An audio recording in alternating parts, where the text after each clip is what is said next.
En cette journée mondiale de la sécurité et de la santé au travail, je voudrais partager avec vous quelques exemples de comment ce devoir de nos employeurs, publics comme privés, est pris en compte.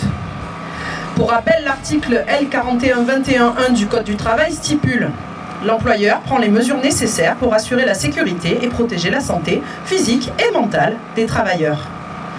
L'employeur veille à l'adaptation de ces mesures pour tenir compte du changement des circonstances et tendre à l'amélioration des situations existantes. » Et pourtant, voici quelques situations que nous pouvons rencontrer.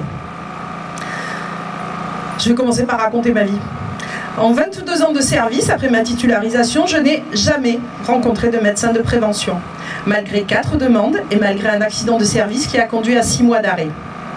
Parce que pour 50 000 agentes et agents dans le département, il y a 4 médecins.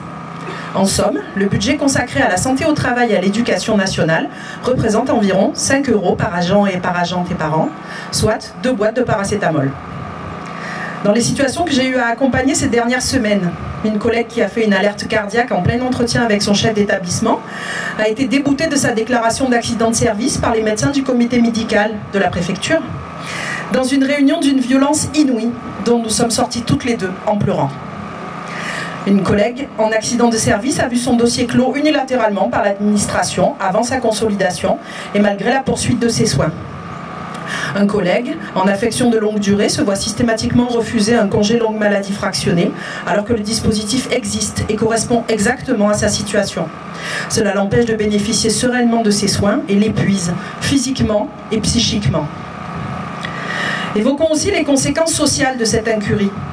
Des collègues contractuels se voient exiger de brutaux remboursements de trop perçus suite à des arrêts maladie, souvent pour des pathologies sévères, parce que la situation n'a pas été gérée à temps.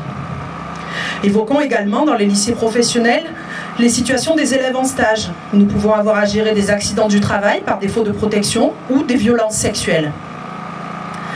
Le management brutal devient fréquemment la règle dans les établissements, écoles et services, faisant tristement écho au désastre de France Télécom et plongeant les personnels dans des situations de risques psychosociaux gravissimes. On parle de l'amiante dans les écoles et établissements ? À titre d'exemple, au moins 80 collèges sur les 138 du département contiennent encore de l'amiante.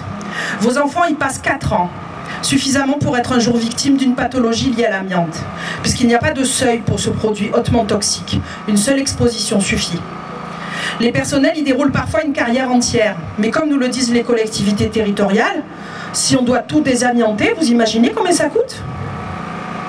Nous savons, nous, combien ça coûte. Ça coûte des vies, ça coûte des douleurs, ça coûte des manques et ça coûte une infinie tristesse. Ce que coûte le fait de mourir au travail, ce que coûte la perte d'un proche mort au travail. À l'éducation nationale, nous devons en finir avec le pas de vague. Nous devons en finir avec la culture du don de soi au détriment de sa santé. Nous devons continuer à marteler que le jour de carence et la pression mise sur les arrêts maladie constituent un risque épidémiologique majeur. Parce que les collègues viennent travailler malades. Nous devons continuer à marteler que finir une période de 6 semaines avec le dos bloqué et une extinction de voix n'est pas inhérent au métier, mais constitue un risque professionnel. Nous tenons enfin à alerter les parents de l'école publique. Nous instruisons vos enfants. Nous passons la majeure partie de leur journée avec elles et eux. Pourtant, nous pouvons passer une carrière entière sans voir de médecin ni de psychologue. À dire vrai, si ce n'est pas très rassurant pour nous, ce n'est pas très rassurant non plus pour vos familles.